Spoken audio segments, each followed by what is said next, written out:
Hello there and welcome. In this video I got you 10 build ideas for dragons in Age of Wonders 4, one for each culture. We're going to be covering my favorite things that I like to do with these, and I hope that it's going to give you some food for thought. One thing that I need to get out of the way though before we start. I personally find dragons in their current form a little bit anti-synergistic with a lot of good ideas, and a lot of other players that I have been reading and even talking with are agreeing with me that currently dragons could use a little bit of a mini rework, something that makes them groove a little bit better. Why do I say that? To give you a heads up that you're going to feel probably a little bit weaker with dragon builds than you usually do when you're going for some more optimized strategies.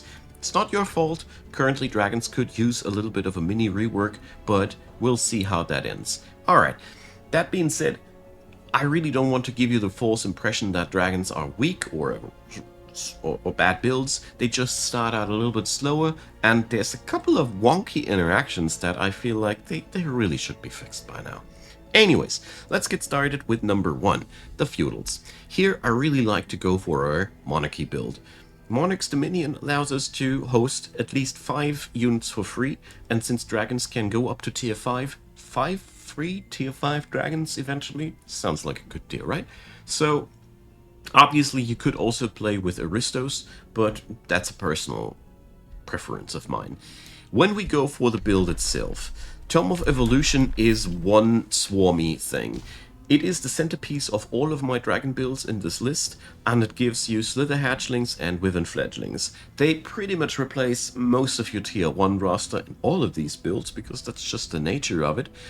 All in all, these guys are your damage dealers, your frontliners, your backline defenders. They can do so many things. They're obnoxiously hard to kill, and everybody who survives gets to evolve into something even more useful. The tools in here work for each culture the same, so I only wanted to cover it once. Thing here is for the feudals, that's a bit of a sad thing. Before the feudals got their subculture rework, they were a great match with Evolution. Nowadays, they're not anymore because their mechanic now is promotion, no longer evolution. Therefore, no synergy. But you get really, really good archers out of this build. Therefore, I really like to use this as the centerpiece for the rest of my strategy. You know, dragons, archers, and a little bit of attempt to evolve them faster. One superstar that will pop up in pretty much every build here, by only mentioned once and henceforth only by its name, Tome of Revelry, because it gives you access to Revels of Carnage. This allows you to level up your small dragon units faster and your big dragon units also. Skulls also never grow old, they're just amazing supporters. Blood Fury weapons also fit into every dragon build because their enchantment type is just a good fit, and the other things are just quite nice. Overall, you have a tendency for critical hits with this setup, which is really not a bad thing. So, for this build specifically, I really like to go for Pyromancy or Nature. Pyromancy and Nature is a bias that you will see quite often in these builds. I like to go Pyromancy though, because it gives me access to the Pyromancer, which means my build will have a usage for the Flamer Focus later down the road.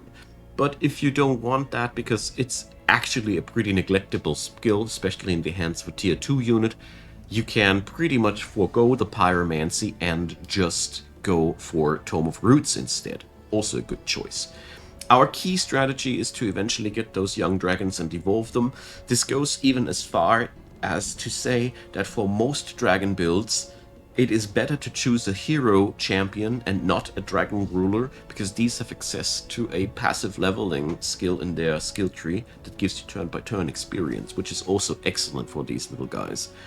All in all, this build has one ending point either into Calamity or Prosperity, which offers you even more tier 5 shenanigans in terms of units and cool enchantments. Here again, also ending points for all of the dragon builds. Just wanted to mention them once. If there are special things to note, I'll keep you informed. Now, number 2, the High Culture.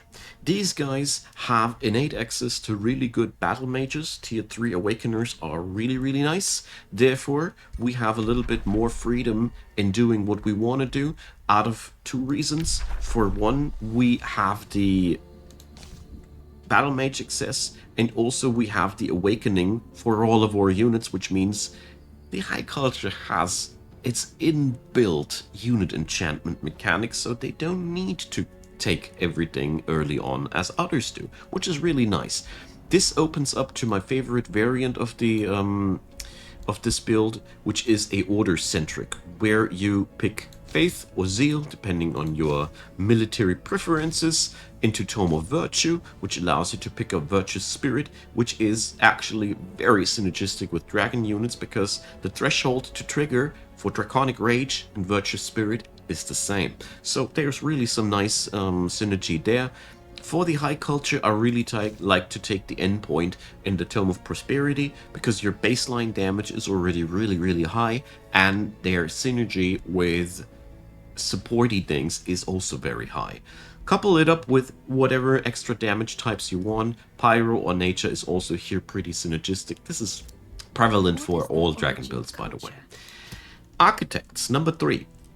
This is the weirdest one of them all, because several reasons. For one, the Architects don't like the tier 5 dragons because they're mythical units. Architects can enchant their units with Incarnate Mark. This Incarnate Mark gives you the ability to scale up by build monuments.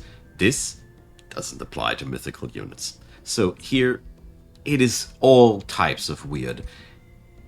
Originally, I thought they're a bad match for dragon builds. Then I realized that's not true, because the units that you get from the Tome of Evolution are really excellent, especially their tier 3 pendants, once you have a lot of monuments rolling. The young dragons are stupidly powerful eventually, but only until they evolve into their... That's really weird. But since they are tier 3 fighters, they get all the goodies. You also get a lot of nice enchantment things that work decently well for them, and you get the Wyvern Eyrie, which allows you to mass produce tier 3 Wyverns, which is really something. All in all, Architects can go really well when you take all of these things, and at the end of the line, you just add into the mix. A better menu to look over all these tomes would also be really nice. Prosperity. Prosperity Tome is really something where the Architects can work decently well.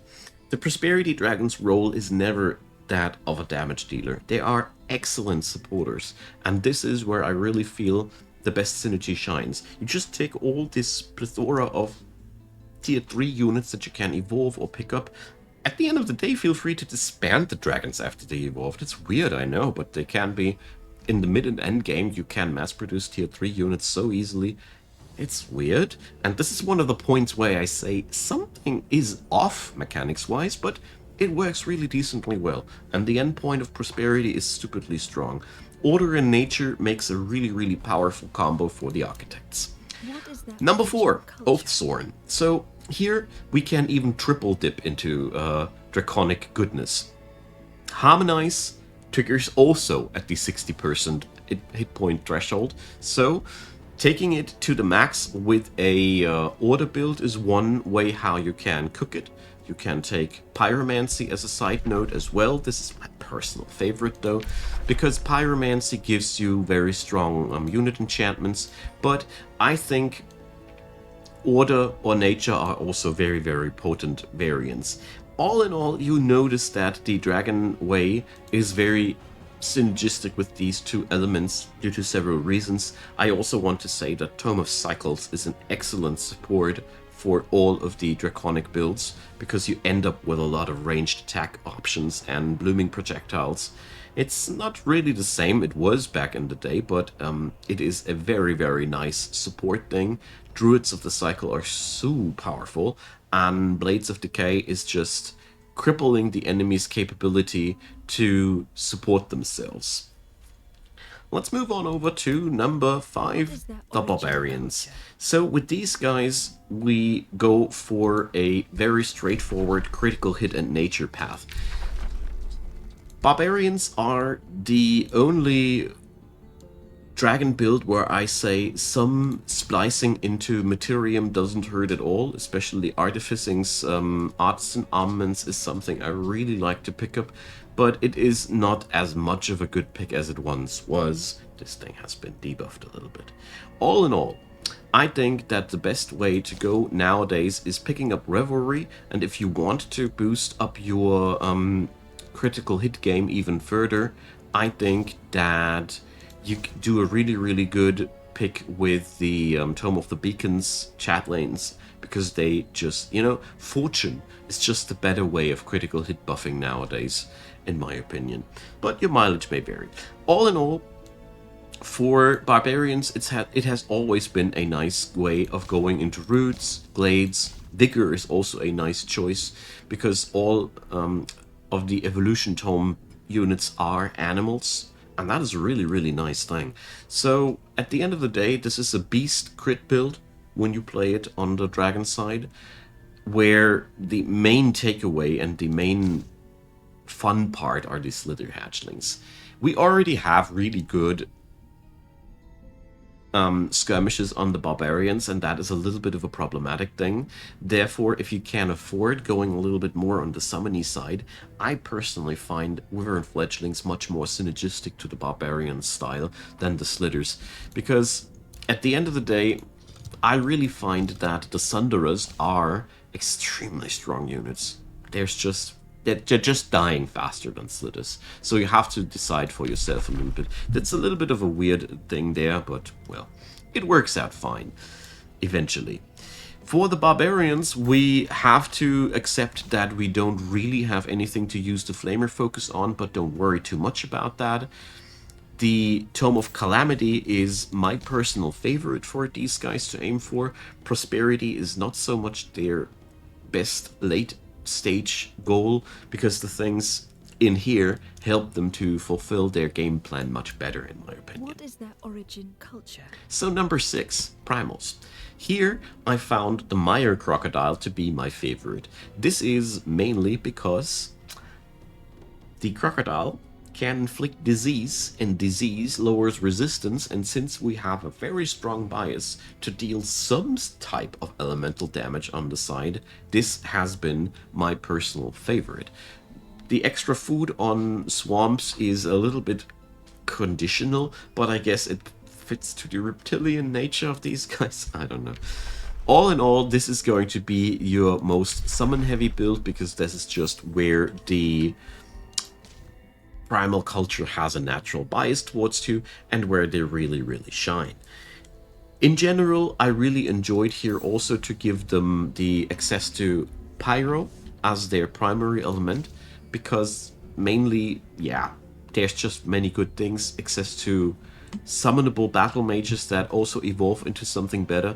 Also accessible for all manner of other builds where I didn't mention it. It's pretty nifty. I really like it. But at this point, I want to mention it for the first time. Some other thing that really bothers me about the current state of affairs with dragons. Cryomancy would be for the primals an excellent choice as well, and would open up a different totem animal too, but Cryomancy is instantaneously out of the equation because it's totally anti-synergistic with the freeze condition, because you unfreeze enemies when you apply burning to them. Just no synergy, no ice dragon synergy possible. I really hope that this could one day change, and the Flamer Focus is, in my opinion, one of these builds that is the biggest culprit in anti-synergy in the whole thing. Please rework that, because it's a shame ice builds lack on this list singularly due to that reason. Okay, so apart from that, I don't think I need to mention much about that, beyond the point that I'd recommend to stick a little bit to the summonable part. Tome of Vigor is a nice thing, or whatever tier 3 summon or tier 4 summon shtick is to your liking. It's really pretty flexible, but I found Vigor to be one of my favorites at the end of the day. What is that? Number 7, Reavers. So for the Reavers, we are featuring here again a Magelock build. Did you expect anything else from me? Nah, I hope not. So for the Reavers, just as just to point out why I keep doing this. The heavy mage lock is probably one of the most overbuffed ranged attacks in the game because it has breaching capabilities and the most badass sound in the game when you just fire at enemies. You just want to do it all day. Anyways, that being said, we are using in this build Evolution as or meat shield for the ranged attackers. I really like to utilize for this build even the Tome of Beasts, because Reavers are inherently so hard hitting. They can go for the Evolution Beasts combo, which is a very slow start usually, but for them, as soon as you hit tier 2 units, you're ready to go. Thing is, you get really easy access to replenishable troops, you get easy access to really nice things evolution wise, and the Wild Speakers provide even more bodies for the front line to keep the rifles firing. It's a wicked strong combo. It's so much fun, and once the dragons come to town, things are even more fun. This is one of the builds that also easily has access to Calamity and Prosperity at the same time, which is a really nice double dip. Not so much because of the dragons that you get, but Prosperity and Calamity both have stupidly strong unit enchantments, and having access to both of them is massive. Just don't try to achieve both elements at once too much. Focus on the unit enchantments and maybe on one of the dragons. Much better. Okay, moving on to number 8, the Industrious Dragons. So for Industrious Dragons, we are really in a good spot. I really love Industrious in general. That's just so much strategic depth that these guys offer. And here goes. Since we are starting out with robust tier 1s and a nice hard-hitting tier 1 archer, we are going to use nature, animals, or, well, you can pretty much combo it up either with order. I really like to order to go for zeal or faith. They're both pretty potent combinations because we might be not killing them fast, but with Tome of Faith we keep our units so reliably alive that it's going to work. Or you can also go for the good old fire treatment. I really like to add pyromancy to the Industrious because, for one, I love the theme, and the other thing is Searing Blades and Fiery Arrows is a really good combination for these. Elemental damage should be added in some way or another to the Industrious though, because they are in a natural form only physical, and I find that a little bit weak. All in all, this is a good build to stick to Chaos and Order at the same time, because there's just so many good units that the Industrious like to use. Oops, wrong click. Tome of Virtue is, with its paladins, really a nice powerhouse. Tome of Beacon, due to Mighty Meeks buffing to your low tier evolvers, also a really nice thing. And obviously Tome of the Cleansing Flame is really a nice complement to the Tome of the Dragon. Seriously, good stuff in there. Number 9, the Dark Culture. Soon to be reworked, but I'm still gonna be doing a little bit of a thing here. So, Dark Cultures, really nice with Call the Weak. You want to have always a mixture of ranged and melee attacks. But the really cool part here is that since ranged applies weakened and melee utilize weakened on this culture, the Tome of Evolution is just, you know, they love their slitters. They just do both. You either whack them to make them weak from afar, or utilize the weakness to heal your units and make them stronger. It is a wicked combination. Due to the fact that the Dark Culture loves bodies to throw at the enemy early on, the Youthful Rejuvenation and Rapid Evolution enchantment combo is really nice. One thing to keep in mind though is you really gotta work that mana, because early on the Dark Culture is hungry at all fronts at once, and this should be taken care of. Here, Dark Culture is one of the most flexible and versatile picks in my opinion. They can go either for a chaos thing. Pyromancy works decently well, but it's not my favorite. In all honesty, oddly enough, Dark Culture and Order is one of my favorites. Tome of Faith, really good stuff. And the other thing that I really love to smack onto the dark culture is nature. High synergy here too. Tome of Roots though, not Tome of Beasts, because we want that synergy with the poison damage. I really like that one too. All in all, dark culture is very strong in so far, as Call the Weak is a super potent soft support and self-sustained damage increaser, and with all these sustainability tools that we got, it's pretty massive actually. So, last point on the list, the Mystic Culture. Here I go for the attunement build, and we go for something swarmy. This is mainly because summoning just doesn't work for these, and I want to point out here with a little bit of a small rant why. So, when you go and look at the young fire dragons, these guys have the worst of all worlds. They are only dragon units. They are not magic origin units, nor are they animal units, which means the summoners can't really work with them. I mean, that's mostly because of the magic animal tag, that magic creature tag that lacks them. But if you now look at all the fully evolved dragons, these also lack this tag. This means they're not really compatible with the summoners because they could be leveling them up on the other end. But things get really weird when you now look at the Ways of War dragons, which are magic origin units all of a sudden. That's so strange. The ones that they added later are now not suffering from that problem. You even have the undead dragons be magic origin units. Just the ones out of the Tome of the Dragon, they are not. If this would be changed, Tome of Summoning would be the summoning school could be a little bit overpowered with that thing, but honestly, they're overpowered with so many other things, so meh. Anyways, Attunement School, out of the given reasons. Not a bad build though either. Attunement gives you a really strong power up whenever you cast spells, so you want to be spammy with your spells. The good thing is that Evolution gives you a really nice swarmy roster to work with.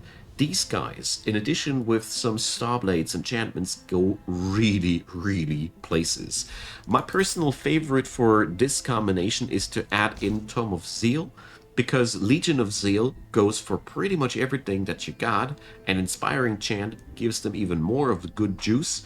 Yeah, from that point on out, you can either combine it with even more Order Goodness for robustness and soft damage increases, or you go for whatever pleases you to go for other power-ups. Mystics are pretty flexible on that end. I want to note that I found Order and Fire to be the most synergistic things. Quick shout out here to the Tome of Mayhem. I didn't mention it during the entire video, but Mayhem is a really strong thing with the Mark of Misfortune. The Gremlins feel a little bit anti-synergistic, but here the Insight Revolution is the thing that I need to talk about. It allows you to spawn a infestation. This is experience points. You can create the stuff that levels up your dragons. This is the secret ingredient in this. Tome of Mayhem and Tome of Revelry in the combination are one good combo to keep the ball rolling, and if you can utilize Mark of Misfortune, it's really nice.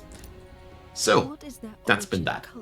I really hope that you enjoyed this video. I hope that the Tome of the Dragons will see some love, because in my opinion the Tome of Evolution is totally okay. It's the Tome of the Dragon that suffers from problems, because currently the most easy approach to me would be to make that thing a tier 2 tome, because it's just not as powerful as the other tier 3 tomes in game. But that's just my personal opinion. Let me know what you think. Maybe I'm overlooking things, I'm just stupid. I would be not surprised if it wouldn't be the first time in my life. Either way, leave a like, leave a subscribe, consider donating to my channel via Ko-fi or any other given means. If you'd be so kind, I'd be very grateful. Thanks for all the help, thanks for watching this video also. Appreciate your attention and your time, and see you all in the next one.